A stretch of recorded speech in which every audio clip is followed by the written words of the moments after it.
In order to understand chapter 23, we should understand from chapter 22 to 28. 22 से लेकर 28वें अध्याय तक जो है हम इसको देखेंगे I've just summarized this chapter in sentences. और इसको जो है ये जो अध्याय है इसको हम चंद आयतों में हम देखेंगे. We saw in chapter 22, Paul, right, in spite of knowing that when he goes to Jerusalem, he will be in trouble there, he still went ahead. और पौलुस जानता था कि जब वो यरूशलेम जाएगा तो वो जो है उसके जीवन में समस्या आएगी, वो तकलीफ में आएगा. In chapter 21, he was told that don't go there, you'll be in trouble. और उसको पहले से बता दिया गया था कि वहां पर नहीं जा क्योंकि तू समस्या में आएगा, वहां पर तेरे ऊपर संकट आएगा. But Paul was convinced by the Lord that he must go and preach the gospel there. लेकिन पौलुस को जो है परमेश्वर से ये एहसास हुआ था, ये आश्वासन मिला था कि तू वहां पर जा और मैं तेरे साथ रहूंगा. And in chapter 22, as expected, he is there in the temple and people are against him. This is the guy who is preaching against our Moses law. This is the guy who is against all the Jewish people. और वहां पर 22वें अध्याय में हम देखते हैं कि पौलुस जो है वहां पर पहुंचता है, उसके ऊपर जो है लोग उसके खिलाफ खड़े हो जाते हो, कहते हैं कि ये वही व्यक्ति है जो हमारे मूसा ने दिए हुए नियमों के खिलाफ है, जो पुराने नियम हैं उनकी आज्ञाओं के खिलाफ ये व्यक्ति है, यही पौलुस है. ये Look at chapter 22, all people are trying to kill him, then comes the commander and takes him. अब हम देखते हैं 22वें अध्याय में सभी लोग जो है उसको मारने के लिए वहां पर खड़े हो जाते हैं और तब एक सूबेदार जो है वहां पर आ जाता है उसके बचाव में, उसको बचाने के लिए. And what happens is when the commander commands the centurions to beat him, Paul says, I'm a Roman citizen. Who do you think I am? और फिर हम देखते हैं कि वहां पर जो सूबेदार है जब वो आज्ञा देता है कि इस व्यक्ति को मारा जाए, तब पौलुस से कहता है कि मैं तो रोमियो का नागरिक हूं, तुम्हें क्या लगता है मैं कौन हूं. And what happens in verse 30 of chapter 20 is the commander does not know what is the real cause. So what he does is he calls a Sanhedrin. और फिर उसके बाद ये होता है कि सूबेदार को दरअसल पता नहीं होता है कि ये इसके पीछे की वजह क्या है, इस व्यक्ति को गिरफ्तार क्यों किया है. इसके लिए वो महासभा को बुलाता है कि महासभा में ये तय किया जाए कि इस व्यक्ति पर क्या आरोप है, इसे क्यों मारा जा रहा है. Now look at the sequence very carefully. Chapter 22, Paul testifies about the Lord before the crowd in Jerusalem. और 22वें अध्याय को देखिए, वहां पर इसकी एक एक प्रणाली को देखिए.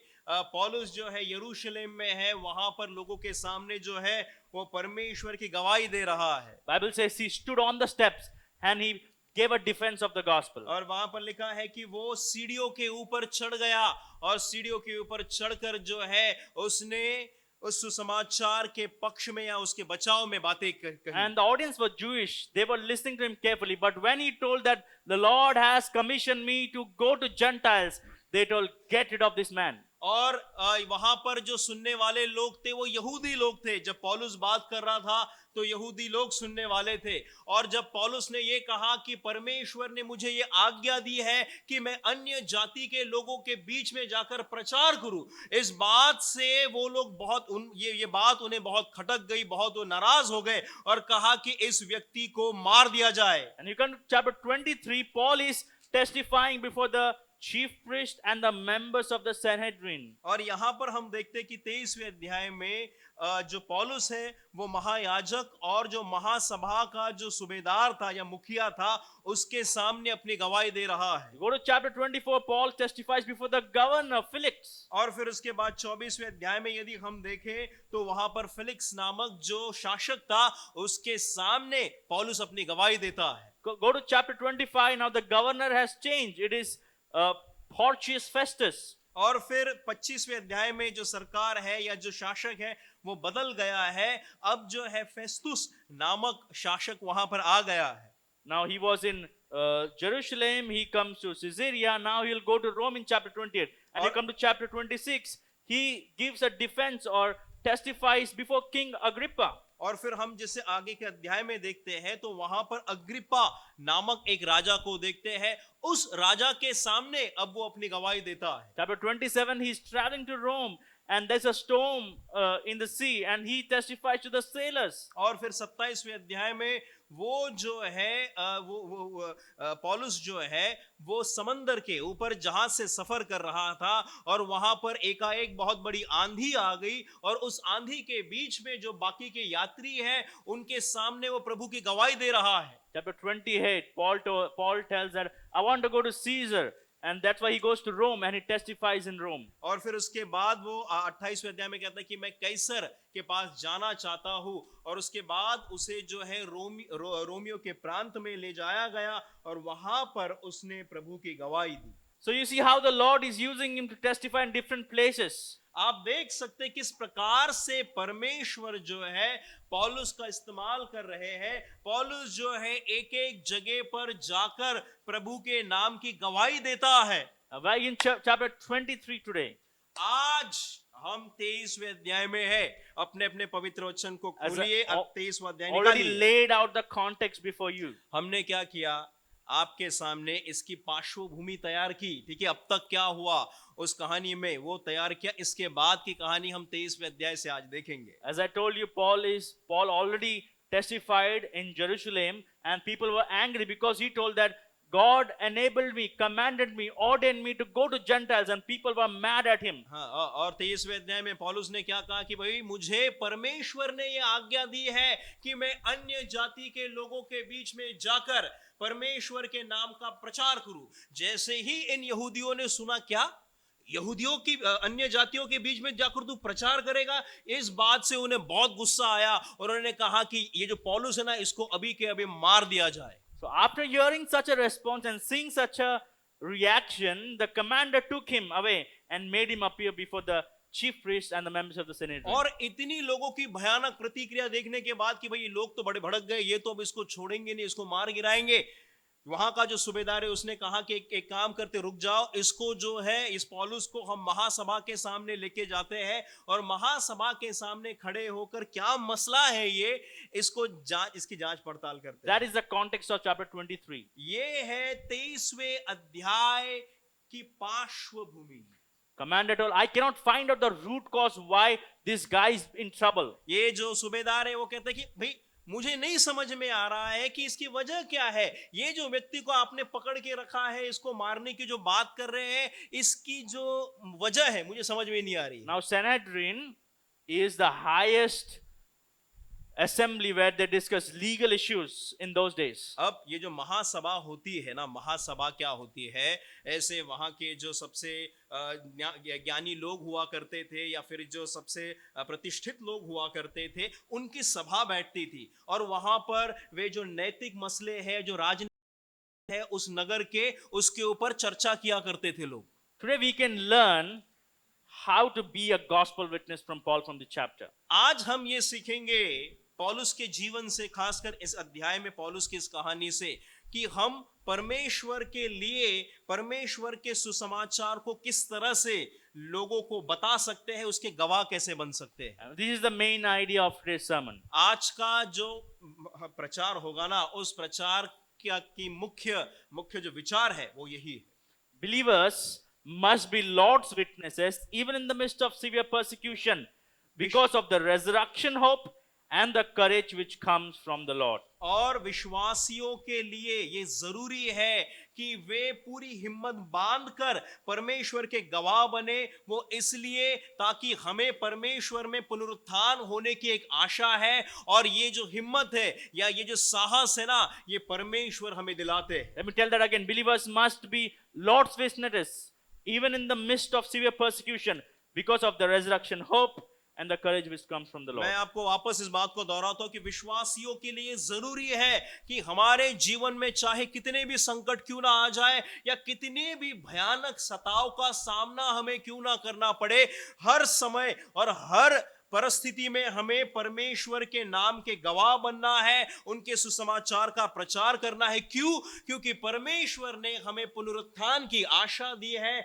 और ये जो हिम्मत है, सुसमाचार देने की, ये हमें परमेश्वर से प्राप्त In होती verse है। 1, we see that Paul looked straight at the Sanhedrin and said, "My brothers, I have fulfilled my duty to God in all good conscience to this day." देखिए 23वां अध्याय पहली आयत, पौलुस ने महासभा की और टकटकी लगाकर देखा, कहा, हे भाइयों, मैंने आज तक परमेश्वर के लिए बिल्कुल सच्चे विवेक से जीवन बिताया है। Now, Paul was being accused that he's against Jewish people and against the law which God gave. और पौलुस के ऊपर यह आरोप लगा कि ये जो पौलुस है ना, ये यहूदियों के खिलाफ है। परमेश्वर ने पुराने नियम में जो परमेश्वर ने जो नियम दिए हुए हैं, या मूसा के द्वारा जो नियम दिए गए हैं, ये पौलुस उसके खिलाफ बात कर रहा है, ऐसा आरोप उसके ऊपर यहूदियों ने लगाया था। Now, it's like Paul is going against the foundation of the Old Testament. और वो लोग कह रहे हैं कि ये जो पौलुस है ना, ये पुराने नियम की जो बुनियाद है हमारी ना, उसके खिलाफ बात कर रहा है, ये उसके ऊपर जो है ये हमला कर देता है। That was the accusation. ये उसके ऊपर आरोप था। And Paul looked straight at the Sanhedrin and said, "My brothers, I have fulfilled my duty to God in all good conscience to this very day." लेकिन पौलुस क्या कहता है वहां पर महासभा में लोगों के सामने, हे भाइयों, मैंने आज तक परमेश्वर के लिए बिल्कुल सच्चे विवेक से जीवन बिताया है। Paul did not go against the gospel. पौलुस जो है वो परमेश्वर के सुसमाचार के खिलाफ नहीं था। Paul did not use any unethical evangelistic tactic to draw these people. हाँ, पौलुस ने ऐसा भी नहीं किया कि कुछ अपने तौर तरीके नहीं अपनाए, उसने कोई अनैतिक या ऐसे तरीके जो बाइबल के आधार पर सही नहीं है, ऐसे किसी भी तरीकों का इस्तेमाल लोगों को परमेश्वर में लाने के लिए उसका इस्तेमाल नहीं किया। And Paul's conscience was clear before the Lord that whatever he has preached and however he has behaved, he has not manipulated the message nor the means. पौलुस इस बात को लेकर वो पूरी तरह से स्थिर था कि मैंने मेरा विवेक जो है ये परमेश्वर में इसका इस्तेमाल किया है, जो कुछ भी मैंने कहा है वो परमेश्वर के वचनों के आधार पर है। मैंने कभी भी किसी भी गलत तरीके का इस्तेमाल लोगों को परमेश्वर में आकर्षित करने के लिए नहीं किया है। Now, hearing this, अब verse ये 2 through 5. सुनने के बाद 2 से लेकर 5वीं आयत तक हम पढ़ेंगे। देखिए पढ़ते इसे, इस पर हनन्याह महायाजक ने उसको, जो उसके पास खड़े थे, उसके मुंह पर थप्पड़ मारने की आज्ञा दी।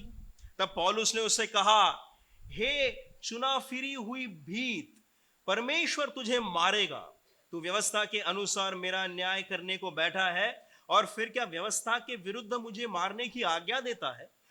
जो पास खड़े थे उन्होंने कहा, क्या तू परमेश्वर के महायाजक को बुरा भला कहता है? पौलुस ने कहा, हे भाइयों, मैं नहीं जानता था कि यह महायाजक है, क्योंकि लिखा है, अपने लोगों के प्रधान को बुरा न कह। Now, when he said that, high priest Ananias told the people that strike Paul because he's speaking against me. यहाँ पर जैसे ही पौलुस ने पहली आयत में सारी बातें कही, तो वहां का जो महायाजक था हनन्याह, उसने कहा कि इसके मुंह पर, यानी कि पौलुस के मुंह पर ना इसको थप्पड़ मारो। Now, if you look at this guy, this Ananias, Josephus, who is the historian, gives the idea of what kind of person he is. He says he was a great hoarder of money. और ये जो Josephus है, जो इतिहासकार है, जो इतिहास लिखते हैं, इतिहासकार जोसेफस ने हनन्याह के बारे में क्या कहा था कि ये जो हनन्याह है, ये इसके पास बहुत पैसा था, या धनवान किस्म का व्यक्ति था ये। He obtained favor with others through bribes. हाँ, और ये जो है लोगों के काम करवाने के लिए या लोगों के काम कर देने के लिए लोगों से रिश्वत लेता था।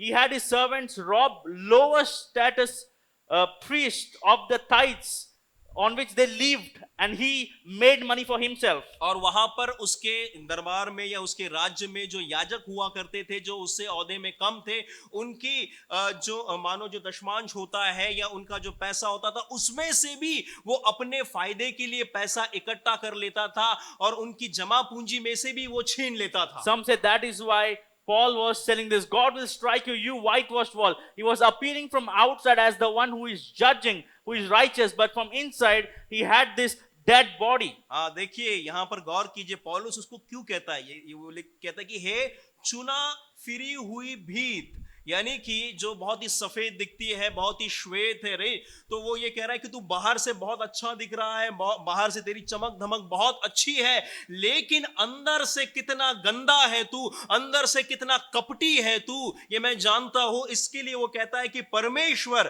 तुझे मारेगा। Now, Paul says, you sit there to judge me according to the law, yet you yourself violate the law by commanding that I be struck. देखिए लिखा है कि तू व्यवस्था के अनुसार मेरा न्याय करने के लिए बैठा है, फिर क्या तू व्यवस्था के विरुद्ध मुझे मारने की आज्ञा देता है? Now, those who were standing near Paul said, how dare you insult God's high priest? हाँ, अब वहां पर पौलुस के आसपास जो उसके दरबार में लोग खड़े थे हनन्याह के, वो लोग कह रहे कि तू परमेश्वर के महायाजक को बुरा भला कहता है? Paul replied, brothers, I did not realize that he was the high priest, for it is written, do not speak evil about the ruler of your people. पौलुस ने कहा, हे भाइयों, मैं नहीं जानता था कि ये महायाजक है, क्योंकि लिखा है अपने लोगों के प्रधान को बुरा न कहे। If you look at the high priest, he was telling Paul, he was commanding others to hit Paul without any reason. हाँ, अब यदि यहाँ पर महायाजक को देखे, उस हनन्याह को, वो लोगों को उसने आज्ञा दी कि जाकर इस पौलुस को थप्पड़ मारो, कुछ वजह नहीं, कोई कारण नहीं, कोई आरोप नहीं, सीधा जो है उसको बोल रहे कि जाके इसको थप्पड़ मारो। Now there's a question, why does Paul say, I did not realize that he was the high priest? अब सवाल ये है कि यहाँ पर पौलुस 5वीं आयत के जो शेष भाग में ये कहता है कि हे भाइयों, मैं नहीं जानता था कि यह महायाजक है। ऐसा क्यों कह रहा है Is Paul पौलुस? lying here? क्या पौलुस को वाकई में पता नहीं था या झूठ बोल रहा है वो? If Paul is lying, then what he has told in verse 1 is totally opposite to how he is behaving in verse 2 to 5. हाँ, अगर पौलुस ने ये झूठ बोल रहा है, यदि पौलुस यहाँ पर झूठ बोल रहा है, तो पहली आयत में वो जो कहता है कि मैंने परमेश्वर के लिए सच्चे विवेक से जीवन जिया है, वो उसका वाक्य, और ये जो अभी का उसका झूठ बोलने का स्वभाव है, ये तो दो उसका विरोधाभास है इसमें। Some say this is sarcasm, like he's saying, oh, I did not know that he is the high priest. यहाँ पर कुछ लोग ये कह रहे हैं कि ये मानो जैसे किसी को ताना मारते ना, उस किस्म का है, ठीक है, कि अरे चाचा ये महायाजक है, ये तो मुझे पता ही नहीं था, इस प्रकार से वो कह रहा है। Some say, oh, Paul, because of his incident at Damascus, he could not see properly, so that's why he did not realize he was the high priest. अच्छा, कुछ लोगों का ये कहना है कि दमिश्क के रास्ते पर जब पौलुस ने अचानक वो बिजली चमकी, वो गिर गया नीचे, तो उसकी आंखों की रोशनी जो है थोड़ी कमजोर हो गई। उसकी आंखों की रोशनी इतनी कमजोर हो गई कि वो हनन्याह को देख नहीं पाया कि ये महायाजक है कि कौन है ये। But I think Paul really did not know that he was the high priest. मुझे ऐसा लगता है कि पौलुस को वाकई में पता नहीं था कि ये महायाजक है, ये हनन्याह महायाजक है। Some say that this was not a formal Sanhedrin meeting where this guy was in his attire. हाँ, और कुछ लोगों का ऐसा मानना है कि जो महासभा होती है, जो कि जो सरकारी तौर पर जो महासभाएं होती है, जहां पर जो शासक होता है वो सही में अपने वस्त्र पहन के खड़ा होता है, जहां पर लोग पहचानते कि हाँ ये महायाजक है, तो वो हनन्याह जो है वो अपने वस्त्र में नहीं था, इसके लिए शायद पौलुस पहचान नहीं पाया कि ये महायाजक। Whatever the case is, the point is this: Paul did not disregard the scripture while he is witnessing. अब जो कुछ भी हो, हमें जो है विस्तार से या फिर बारीकी से पता नहीं है, लेकिन यहाँ पर पौलुस ने जो है वो किसी भी प्रकार से उस महायाजक का अपमान नहीं कर रहा Now, था। the moment he came to know that he is the God's appointed high priest, and even though he is being prosecuted, look at what he says: do not speak evil about the ruler of a people, for this is what the word of God says. But लेकिन जैसे ही पौलुस को ये पता चला कि हाँ ये महायाजक है, ठीक है, और ये महायाजक जो है भले मेरे ऊपर आरोप लगा रहा है, या भले ही जो है इसने लोगों को मुझे मारने की आज्ञा दी है, वो क्या कहता है, क्योंकि लिखा है अपने लोगों के प्रधान को बुरा न कह, ये बाइबल की आज्ञा है, और उस आज्ञा को वो मानने के लिए तैयार है उस समय। Remember, Paul said in verse 1, I have a clear conscience before God. I think this is the demonstration of what it means. देखिए यहाँ पर पौलुस पहली आयत में कहता है कि बिल्कुल सच्चे विवेक से मैंने जीवन जिया है या बिताया है, और जब वो कहते हैं कि मैंने सच्चे विवेक से जीवन बिताया है, उसका उदाहरण जो है उस 5वीं आयत में हम देखते हैं, जहां पर वो उस महायाजक का सम्मान करने के लिए तैयार है, उसके विषय में कुछ बुरा कहने की इच्छा नहीं रखता। Paul believed that even though this guy is a heinous guy, but God had ordained him to be there. पौलुस ये जानता है कि ये बहुत ही भयानक व्यक्ति है, क्रूर व्यक्ति है, ठीक है, इसके जीवन, इसकी गवाही, जीवन की गवाही अच्छी नहीं है, लेकिन इसको परमेश्वर ने नियोजित किया है और परमेश्वर की आज्ञा के अनुसार फिर भी मैं इसकी बात को मानूंगा, इसको बुरा नहीं कहूंगा। Christians, listen this. We live in a culture where they're against gospel. विश्वासियों, इस बात को जान लो, हम ऐसे समाज में जीते हैं ना जहां पर लोग सुसमाचार के खिलाफ हैं। We live in a culture where when they understand that you're a Christian, you'll get weird looks. और जैसे ऐसे समाज में हम जीते जहां पर जैसे ही लोगों को पता चलता है कि हम ख्रिस्ती है, यीशु मसीह के पीछे चलने वाले लोग हैं, तुरंत लोगों की जो प्रतिक्रिया है ना आपके लिए बदल जाती है। We live in a culture where authorities go against our normal rights for Christians. और हम ऐसे समाज में जीते हैं जहां पर ख्रिस्तियों के जो अधिकार है ना, उस अधिकार के खिलाफ ख्रिस्तियों के ऊपर अत्याचार होते हैं। But God says we must obey them. लेकिन परमेश्वर का वचन कहता है कि हर हाल में ये जो अधिकारी हैं, जो मंत्री हैं, जितने भी नेता हैं, जिनको आपके ऊपर नियोजित किया गया है ना, उनकी बात का पालन करना आपकी जिम्मेदारी। When we don't obey them and when we preach the gospel, it is totally antithetical there. और जब हम सुसमाचार तो बांट रहे, एक जगह पर हम जाकर सुसमाचार बांट रहे एक तरफ, और दूसरी तरफ हम जो है हमारे जो अधिकारी है ना उनसे नफरत कर रहे हैं या उनकी आज्ञाओं का पालन नहीं कर रहे हैं, तो हम एक अलग और विरोधाभासी जीवन We are जीते। told in the scripture to obey the government, ministers, for they are appointed by God. हमें ये आज्ञा मिली है परमेश्वर के वचनों से कि हमें अपनी सरकार जो है, सरकार की बात का पालन करना है। जिन मंत्रियों को परमेश्वर ने हमारे ऊपर नियोजित किया है ना, उनकी बात को हमें मानना है, उन्हें बुरा भला नहीं कहना है। We live in a culture and time in India where we are not authoritarian. We don't like any kind of authority. हम ऐसे युग में जीते हैं जहां पर लोगों को ना अधिकार पसंद नहीं होता, अपने ऊपर कोई अधिकार जताए, हमें कोई आज्ञा दे, लोगों को पसंद नहीं आता। Now I understand that there is a point where you should act like Acts 4, where you have to tell to people, should I listen to you or God? But generally God commands us to obey the government. एक ऐसा भी समय आता है या आपके जीवन में आ सकता है, जिसे प्रेरितों के कार्य 4 अध्याय में लिखा है कि जहां पर ये आप सवाल उठा सकते हैं कि क्या मैं तेरी बात को मानूं या फिर परमेश्वर की बात को मानूं। और परमेश्वर का वचन ये कहता है कि ये तेरे ऊपर मैंने नियोजित किया है इसको, और उस बात से साफ हो जाता है। What we can learn from the life of Paul is that even though that guy told him to beat him, and even though that guy was a heinous guy, Paul is telling, I recognize that you are here because God has placed you here. हाँ, और यहाँ पर हम देखते हैं कि भले ये जो हनन्याह महायाजक है, इसने पौलुस के लिए कहा, लोगों को आज्ञा दी कि पौलुस को मारे, थप्पड़ मारे इसको। पौलुस ये जान गया था कि कितना क्रूर व्यक्ति है, कितना बुरा व्यक्ति है। फिर भी पौलुस का जब ये एहसास हुआ कि इस महायाजक को परमेश्वर ने नियोजित किया है, तो इसकी बात का पालन करना उसकी जिम्मेदारी We बनती है। must not disregard the scripture while we witness. याद रखिए, जब हम सुसमाचार को बांटते हैं, लोगों के बीच में जाकर बताते हैं ना, तो हमें किसी भी प्रकार से परमेश्वर की आज्ञाओं को नहीं तोड़ना है। From verses 6 to 10, we see that we must not compromise the gospel while we witness.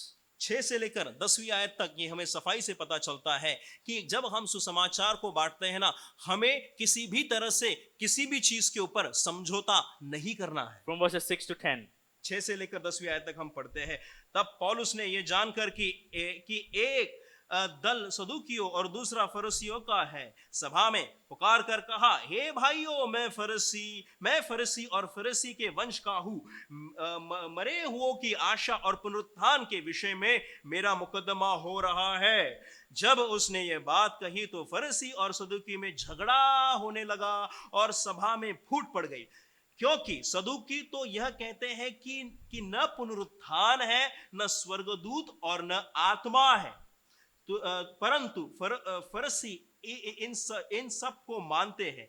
तब बड़ा हल्ला मचा और कुछ शास्त्री और फरीसी के दल के थे उठ खड़े हुए और यह कहकर झगड़ने लगे, हम इस मनुष्य में कोई बुराई नहीं पाते, और यदि कोई आत्मा या स्वर्गदूत उससे बोला है तो फिर क्या। जब बहुत झगड़ा हुआ तो पलटन के सरदार ने इस डर से कि वे पौलुस के टुकड़े टुकड़े न कर डाले, पलटन को आज्ञा दी कि उतर कर उसको उनके बीच में से जबरदस्ती निकाले और गढ़ में ले जाए। Some read this section now. Wow, what a tactic Paul has used to escape from the situation. कुछ लोग जो है इसको पढ़ते हैं सोचते कि ए पौलुस जो है ना ये बड़ा चतुर व्यक्ति था, बहुत ही चालाक चतुर व्यक्ति था। उसको समझ में आया कि मैं संकट में पड़ा हूं, अब मर जाऊंगा, तो उसने जो है बहुत अपनी बुद्धि का इस्तेमाल किया ताकि वहां से बच निकले। What he did is he aroused Sadducees against Pharisees and he himself escaped. हाँ, लोग ऐसे कहते हैं कि बहुत ही स्मार्ट व्यक्ति है। नहीं, इसने क्या किया कि फरीसी और सदूसियों के बीच में जो झगड़ा लगा दिया, वो लोग झगड़ते गए और ये पतली गली से निकल गया। Sadducees are those who don't believe in resurrection. अब ये सदूसी कौन है? ये सदूसी वो लोग हैं जो कि पुनरुत्थान पर विश्वास नहीं करते। They believe only in the Pentateuch. वो जो है केवल बाइबल की जो पहली 5 किताबें हैं, जो नियम है, उसी के ऊपर विश्वास करते हैं। And Pharisees, even though they are together with them, they believed all these things. अब फारसी जो है, फारसी लोग जो है, फारसी, ये उनके साथ थे, उनके साथ जो है मिलजुल के रहते थे, लेकिन वो लोग इन सभी चीजों पर विश्वास करते थे। Now people think that this is an evangelistic tactic we should use while we witness. अब लोग ये समझते, कुछ लोग ऐसा समझते हैं कि ये एक सुसमाचार बताने का तरीका है, एक तकनीक है जिसका इस्तेमाल हम भी कर सकते हैं। Now I think Paul, knowing that they don't believe in his resurrection, is giving out the gospel of Jesus Christ. अब मैं ये समझता हूं कि पौलुस को पता था कि ये जो है परमेश्वर के पुनरुत्थान पर विश्वास नहीं करते, इसके लिए वो बड़ी साफ रीति से उन्हें सुसमाचार बताना चाहता था। I don't take the first place, then Paul, knowing some of them were Sadducees and other were Pharisees, as negative. और जैसे यहां पर लिखा कि पौलुस को पता था कि इसमें से कुछ फरीसी और सदूसी है, पता था, इस बात को हम नकारात्मक रीति से नहीं लेते। Like, okay, these guys don't believe that, and if I create some kind of tactic here, I can escape the situation. तो वो ये नहीं समझ, चलो इनको जो है ना, ये इस चीज पर विश्वास नहीं करते, एक काम करता हूं, मैं जो हूं इनके बीच में सच्चाई बताता हूं, जैसे ही सच्चाई बता दूंगा ये लोग भड़क जाएंगे, आपस में झगड़ने लगेंगे, इनका झगड़ा एक तरफ और इनके झगड़े के बीच में मैं निकल लूंगा। Few reasons. इस प्रकार से उसकी सोच नहीं थी। First, look at verse 11. कुछ कारण मैं आपको बताता हूं।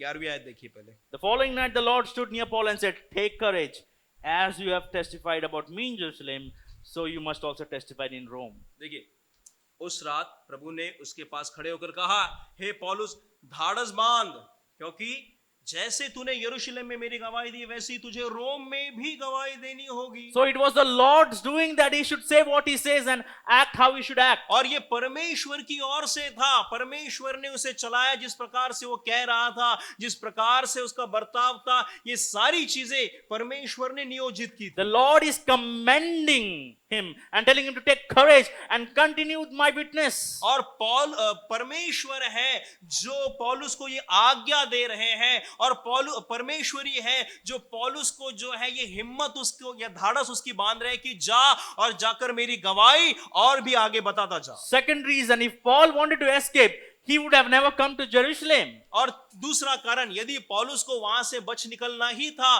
तो पहली बात तो यरूशलेम में आता ही क्यों? Because he had clear-cut prophecy in chapter 20-21 that Agabus told, you will be persecuted. And even believers told, don't go there. The Spirit is speaking to us. But Paul told, I am not only ready to die.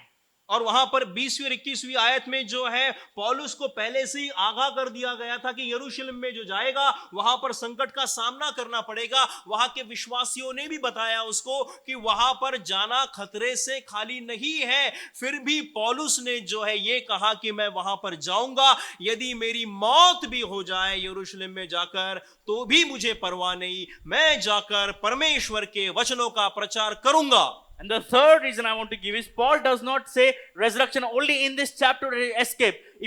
That's why I gave you the outline. Every chapter he witnesses, every chapter before every person. In chapter 24 verses 15, 16, 21, Paul is saying that I believe in resurrection. That is why I am called into account before Felix the governor. और यहां पर केवल इसी अध्याय में नहीं है, यानी कि यहां से उसको बच के निकलना था, इसके लिए उसने पुनरुत्थान की बात छेड़ी, ऐसा नहीं है।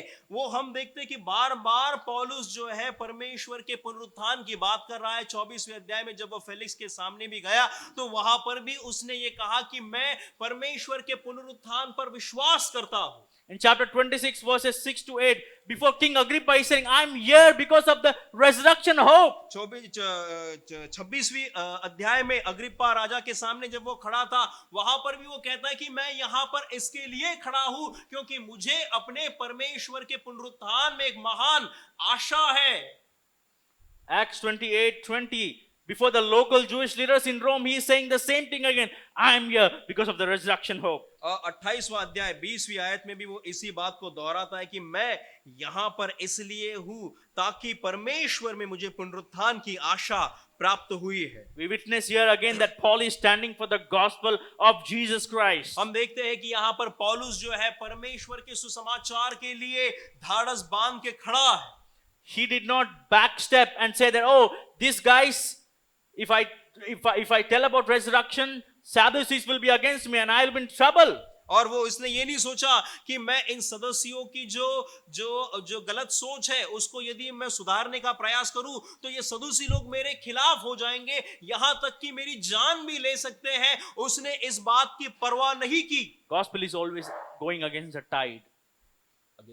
Tide. और जो सुसमाचार है वो हमेशा जो लहर होती ना, जो लहरें जिस तरफ दौड़ती है उसके खिलाफ जो है सुसमाचार चलता है. Sadly, today's Christianity has compromised that. लेकिन बड़ी दुख की बात है आज के दिन में जो ख्रिस्ती लोग हैं ना वो उस लहर के साथ ही बहते रहते हैं. Now, I'm not saying go to temples and mock their God. Don't hear me say that. मैं ये नहीं कहूंगा जब हम ये कहते हैं कि सुसमाचार जो है लहर के विरुद्ध दौड़ता है, मैं ये नहीं कह रहा हूं कि मंदिर में जाओ वहां की घंटी बजाओ और लोगों को इकट्ठा करके सुसमाचार सुनाओ. I'm not saying call out names and their gods and goddesses. I'm not saying that. हम ये भी नहीं कह रहे आपसे कि आप बाहर जाओ, जो बाहर के लोग हैं जो जिस किसी भी धर्म का पालन करते हैं उनके देवी देवताओं का नाम लो, नाम ले लेकर उनको इकट्ठा करो या चुनौती दो और तब सुसमाचार सुनाओ, ऐसा भी कोई प्रोत्साहन नहीं दे रहे आप. What I'm saying is our culture is against gospel. मैं ये बताने का प्रयास कर रहा हूं कि हमारा ये जो समाज है ना ये परमेश्वर के सुसमाचार के खिलाफ. People's world views are against gospel. पर लोगों के जो नजरिए हैं, लोगों के जो तौर तरीके हैं, ये परमेश्वर के सुसमाचार के खिलाफ है. In your workplaces, people are anti-gospel. देखिए आप ज्यादा दूर मत जाइए, जहां पर आप काम करते हैं ना, आपके साथ जो काम करने वाले जो सहकर्मी लोग हैं उन्हीं का आप उदाहरण ले लीजिए, जिनके साथ आप हर दिन उठते बैठते हैं, वो कितने सुसमाचार के खिलाफ है. उसी से आपको अंदाजा लग जाएगा कि समाज किस तरफ दौड़ रहा है. No need to go anywhere. In ministries, we have people who are anti-gospel. अब इतना दूर जाने की भी जरूरत नहीं है, सेवा की हम बात कर लेते हैं. जहां पर हम सेवा करते हैं ना, सेवा में ही ऐसे लोग हैं जो अपने आप को परमेश्वर के सेवक कहते हैं लेकिन वो सुसमाचार के खिलाफ है. They have anti-gospel methods, means, manners. और उनके जो तौर तरीके हैं सुसमाचार बांटने के वो परमेश्वर के वचनों के खिलाफ है. उनके जो तौर तरीके हैं लोगों को चेले बनाने के वो बाइबल के विरुद्ध है. Are we speaking truth to them? क्या हम उनको सच्चाई बता रहे हैं ऐसे लोगों को? Knowing that sometimes you may lose the relationship. ऐसे लोग, ऐसे परमेश्वर के सेवक या ऐसे हमारे सहकर्मी जिनकी सोच गलत है, जिनके तौर तरीके गलत है, क्या उनको जाकर आप सच्चाई बताएंगे ये जानते हुए कि सच्चाई बताने के बाद आपका जो रिश्ता है उनके साथ टूट भी सकता है? How many of you have compromised on a job because of the gospel? कितने हम में से ऐसे कितने लोग हैं जिन्होंने अपने काम पर, जहां हम काम करते हैं, नौकरी करते हैं, वहां पर परमेश्वर के सुसमाचार को लेकर समझौता किया है या हर बार समझौता करते रहते हैं? How many of us have let go of relationship because you stood for the gospel? और कितने ऐसे लोग हैं जिन्होंने इस बात की परवाह नहीं की कि ये तो मेरा बड़ा जिगरी दोस्त है, बड़ा बहुत सालों से मेरा दोस्त है, इसको मैं सुसमाचार बताऊंगा तो कुछ हो जाएगा. लेकिन कितने लोगों ने धाड़स करके उसको सुसमाचार बताया और इस बात की परवाह नहीं की कि मेरी दोस्ती भी टूट जाए. Tap on people's back और हम जो है लोगों के पीठ थपथपाते हैं while we know they are heading to eternal hell. और हम जानते हैं कि वो लोग अनंत काल के नरक में बढ़ रहे हैं, फिर भी हम जो है उनकी पीठ थपथपाकर उन्हें नरक भेजते हैं. We are compromising with the gospel of Jesus Christ. हम क्या कर रहे हैं? हम परमेश्वर के सुसमाचार को लेकर अपने जीवन में समझौता कर रहे हैं. We are called to be witnesses and make disciples wherever we are. हमें क्या बुलावा मिला है? हमें ये बुलावा मिला है कि हम परमेश्वर के गवाह बने और जहां भी हमें मौका मिलता है परमेश्वर के सुसमाचार को बताएं. what we have done is we have accommodated half culture, half gospel, and half Bible. हमने क्या किया है? हमने जो है ना हमारी जीवन खिचड़ी बना दी है, ठीक है ना। उसमें से थोड़ा सा हमने जो है समाज को ले लिया है, थोड़ा सा जो है हमारी नौकरी को ले लिया है, और उसमें जो है अपने जीवन का मसाला मिला देते हैं और उस जीवन को जीने का प्रयास करते हैं। Some people never suffer for gospel. They don't get weird looks. They don't hear words they should not hear. Why? Because they never stand for the gospel. कुछ लोगों का जीवन बड़ा आरामदायक बीतता है, वो बहुत ही सुखमय ख्रिस्ती होते हैं। उनके जीवन में कभी भी लोग जो है आकर उन्हें ऐसे जो है गुस्से से नहीं देखते। उनके जीवन में लोग कभी भी आकर उनको कुछ बुरा भला नहीं कहते हैं। कभी भी ख्रिस्ती जीवन जीने के लिए उनके ऊपर उंगलियां नहीं उठती है। You know that one of your relative is going against the will of God. He's not a believer, but you tap on his back and say, God bless you. God has a great plan for you. This is going against the gospel. अब हमें अच्छी तरह से पता होता है कि हमारा कोई रिश्तेदार है, वो प्रभु में नहीं है, ना उसका उद्धार हुआ है, ठीक है।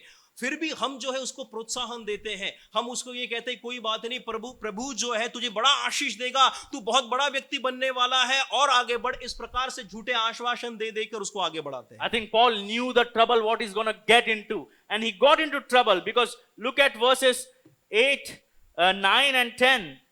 और यहाँ पर पौलुस को पता था कि वो किस समस्या में पड़ने वाला है, और यहाँ तक कि उस समस्या में वो पड़ भी गया। He was in such a mess that commanders had to send some soldiers so that they can bring him forcefully. और वहां पर इतनी बड़ी समस्या में था, वो गड़बड़ी में पड़ गया कि वहां पर सूबेदार को कुछ सैनिकों को भेजना पड़ा, और उन सैनिकों को जबरदस्ती उसको उठाकर लाना पड़ा। When you stand for the gospel, there is always a cost you pay. याद रखिए, जब भी आप सुसमाचार के लिए खड़े होते हैं ना, तो आपको कुछ ना कुछ कीमत चुकानी पड़ती है उसकी। Sadly, we have compromised on the gospel. लेकिन दुख की बात यह है कि हम बारंबार अपने जीवन में सुसमाचार को लेकर समझौता कर लेते हैं। Some of us might think, oh, this is Apostle Paul. I am not Apostle Paul. कुछ लोग ये मानेंगे, भाई ये तो प्रेरित पौल है, ठीक है ना, हम प्रेरित पौल थोड़ी है। I don't have this much courage. मेरे में भाई उतनी हिम्मत नहीं है ये प्रेरित पौलुस जितनी। I'm not an apostle. मैं प्रेरित भी नहीं हूँ। He had different kind of spirit in him. हाँ, वो कुछ अलग ही व्यक्ति था, वो अलग ही मिट्टी का बना था, उसमें अलग आत्मा थी। That's not right. ये ऐसी सोच सही Because नहीं look है। at verse 11. 11वीं आयत देखिए। We must be encouraged by the Lord's courage while we witness. और हमें जो है परमेश्वर की ओर से धाड़स बांध, जैसे पौलुस कहता है कि धाड़स बांधो, क्योंकि जैसे जब हम उनके गवाह बनते हैं तो उसकी हिम्मत परमेश्वर से हमें आती है। The following night, the Lord stood near Paul and said, "Take courage." उस रात पौलुस प्रभु ने उसके पास खड़े होकर कहा, हे पौलुस, धाड़स बांध। And this word "take courage" means take continuously courage, because there is still some witness remaining. और वो ये कह रहा है कि धाड़स बांध, यानी कि धाड़स बांधते रहे, क्योंकि अभी भी तुझे कई जगहों पर जाकर प्रभु की गवाही देनी। So even a guy like Apostle Paul needs Lord to stand next to him and say, "Take courage." और प्रेरित पौलुस जैसे व्यक्ति को भी जरूरत पड़ी कि प्रभु उसके पास में खड़े होकर उससे कहे कि हे पौलुस, धाड़स बांध, हिम्मत को बनाए रख। Nowadays we have machos in evangelism. They say, you know what? I can die for Jesus. I can go here. I can go there. आजकल के जमाने में सुसमाचार को लेकर भी बहुत बड़ा ऐसे वीर आते हैं, ठीक है। वो ये कहते हैं कि मुझे कहीं भी भेज दो, किधर भी भेज दो, सुसमाचार में देकर आऊंगा, मर भी जाऊंगा तो भी चलेगा, लेकिन सुसमाचार बांट के आऊंगा। I've been there and done that. That is just hot air.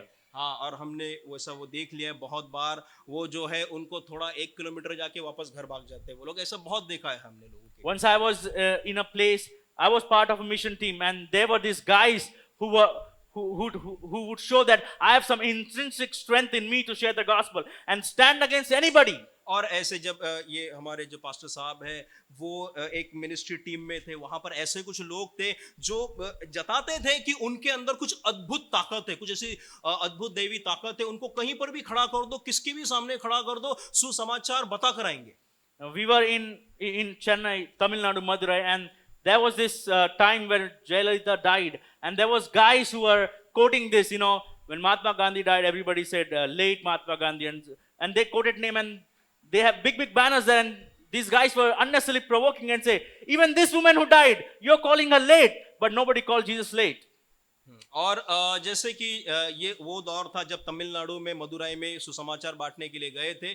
वहां पर जो है जो जयललिता है जो भूतपूर्व राजनेता थी, उनका जब देहांत हो गया था तो उसके समय लोग जो है ये नारेबाजी कर रहे थे कि जब महात्मा गांधी जो है जब उनका देहांत हुआ तो उन्हें जो है स्वर्गीय, जैसे हिंदी में मैं कहता हूं आपको, जैसे स्वर्गीय महात्मा गांधी कहते हैं, या फिर जयललिता का देहांत हो गया उन्हें जो है जैसे अंग्रेजी में लेट कहते हैं लेकिन उनको जैसे स्वर्गीय कहते, तो इस प्रकार से कहा जाता है। लेकिन ये लोग कह रहे, नारेबाजी लगा रहे थे, जब यीशु मसीह जब मरे थे तब किसी ने नहीं कहा कि ये स्वर्गीय है या ये लेट यीशु मसीह। And this was on the street. और ये जो है ऐसे चौराहे में जा जाकर चिल्ला रहे थे वो लोग। They was trying to show that we have this strength that we can go against anybody.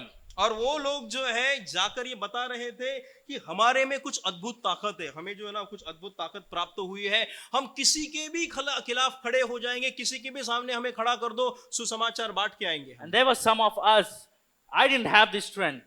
और फिर हम में से कुछ लोग ऐसे थे, भाई नहीं, हमारे में इतनी तो ताकत नहीं है कि किधर भी खड़ा कर दो और सुसमाचार किसी के भी सामने ऐसे नारेबाजी करवा दो, ऐसी इतनी ताकत नहीं है। I don't have this intrinsic strength. हमारे अंदर जो है इतनी स्वाभाविक ताकत नहीं है। In fact, I am afraid to speak to people. अरे मैं तो साधारण कोई व्यक्ति जो ऐसा एक अकेला व्यक्ति किसी कोने में बैठा ना, उसको भी जाकर सुसमाचार देने के लिए All I can say is, Lord, if you don't open my mouth, I can't speak. मैं ये समझता हूं कि प्रभु जब तक कि आप मेरे मुंह को नहीं खोलते, जब तक आप मुझे हिम्मत नहीं देते, मैं सुसमाचार नहीं दे पाऊंगा। This all talk, oh, he's a charismatic person, he has some strength in himself to preach the gospel, is just lies. और ये ऐसे व्यक्ति होते हैं जिनके अंदर कुछ दैवी अद्भुत ताकत या अद्भुत किसी आत्मा का प्रदर्शन करने का एक साहस दिखाने की बात करते हैं, और जितनी भी उनके अंदर ये साहस की बात करते हैं ना, वो सारा झूठ होता है। Look at Apostle Peter before the resurrection of Christ. He denied before a small damsel. और वहां पर ये जो पतरस है उसको आप देख लीजिए, प्रेरित पौधों, एक छोटी सी जो बालिका थी उसके सामने उसने यीशु मसीह को धुतकार दिया।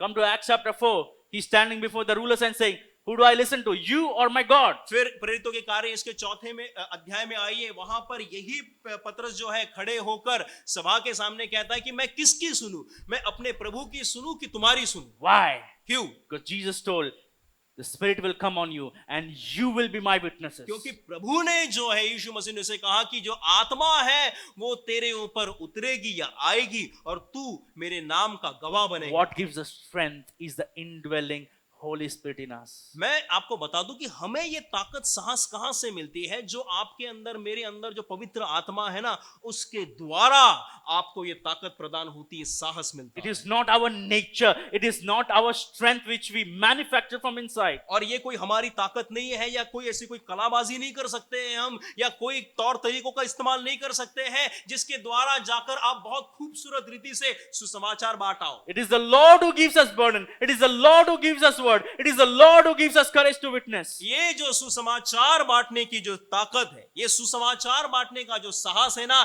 ये हमें परमेश्वर से मिलता है। परमेश्वर ये है जो हमारी हिम्मत को बांधते हैं, हमें साहस देते हैं, हमें दाढ़स बांधने की शक्ति प्रदान We करते हैं। must be encouraged by the Lord's courage while we witness. और जब हम परमेश्वर के नाम की गवाही देते हैं ना, तो ये जरूरी है कि वो जो साहस है हमें परमेश्वर से मिलना चाहिए, वो हमारी तरफ से नहीं आना चाहिए।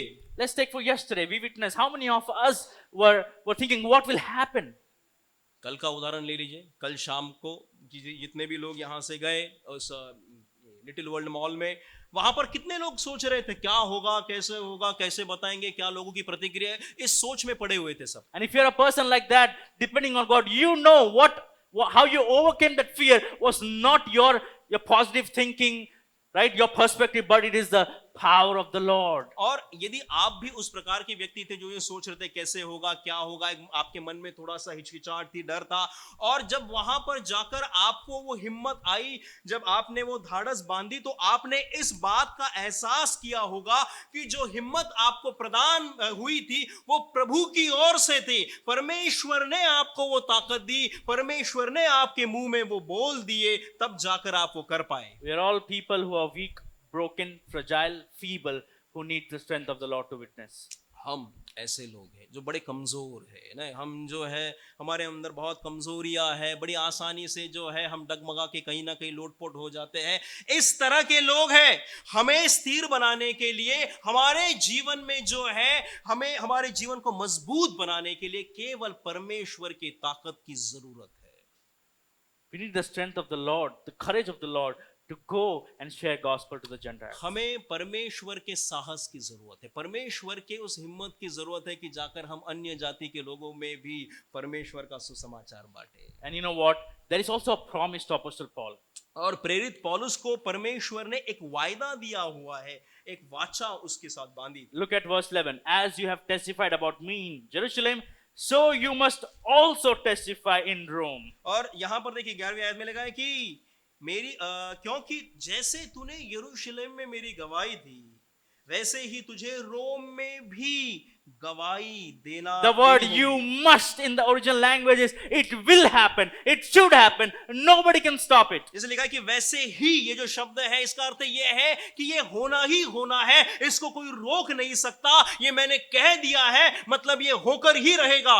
Now, as the Lord spoke this, after we see chapter 24, 25, 26, Paul is in trouble. Chapter 27, a great storm came.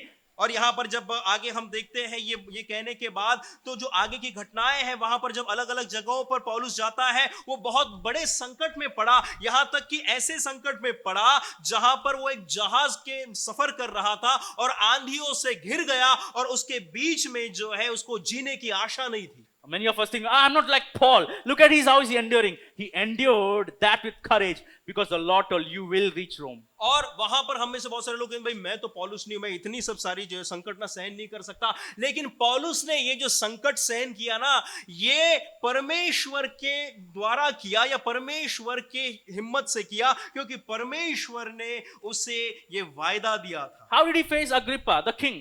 जो अग्रिप्पा नामक राजा है, उसका सामना कैसे किया पौलुस ने? How was he calm when there was storm and everybody was crying, emptying the cargo because we are going to drown, and Paul is like drinking coffee there. हाँ, वहां पर देखिए पौलुस जो है जहाज में जा रहा था, एक आंधी आ गई, बाकी सब यात्री थे, सभी डर गए, सभी जो है उस जहाज का सामान नीचे फेंकने लगे कि जहाज के ऊपर का थोड़ा वजन कम हो जाए तो जिंदा जीने के कुछ आसार बचते हैं। लेकिन पौलुस बड़ा आराम से वहां पर बैठा हुआ। He knows the Lord has told me I will reach Rome. क्योंकि पौलुस को ये पता था कि प्रभु ने उससे ये वायदा किया है कि तू रोम में पहुंचेगा, रोम में पहुंचकर मेरी गवाही देगा। Who is King Agrippa? ये अग्रिप्पा है कौन? What is this storm? ये जो आंधी है, ये आंधी क्या है? I will reach Rome because my Lord wants me to testify in Rome. मुझे, मेरी मंजिल है रोम पहुंचना, ठीक है ना? प्रभु ने मुझे आज्ञा दी है कि मैं तुझे रोम पहुंचाऊंगा। ये बीच की जो बाधाएं हैं, अग्रिप्पा कोई काम के नहीं है।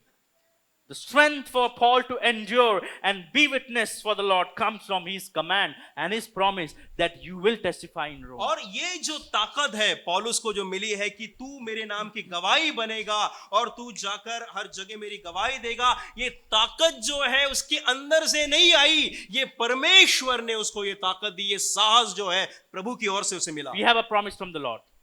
अब हमारे लिए भी प्रभु के द्वारा एक वायदा है। Christ says all authority in heaven and on earth is given to me. यीशु मसीह कहते हैं कि स्वर्ग और पृथ्वी का सारा अधिकार जो है ये उन्हें दिया गया है। That is why go and make disciples. इसके लिए जाओ और जाकर मेरे नाम में चेले बनाओ। The Lord is sovereign over all world. क्योंकि That's why you have to make disciples in all world. परमेश्वर यीशु मसीह जो है वो सारे सौर्य मंडल के ऊपर प्रभुता करते हैं, सारी सृष्टि के ऊपर उनका अधिकार है। इसके लिए आपको और मुझे आज्ञा दी कि जाकर चेले बनाओ। Go preach the gospel, baptize them in the name of the Lord and teach them all what the Lord has taught us. जाओ, जाकर मेरे नाम का प्रचार करो और उन्हें सारी बातें सिखाओ जो मैंने तुम्हें बताई, और उन्हें पिता पुत्र पवित्र आत्मा के नाम से बपतिस्मा दो।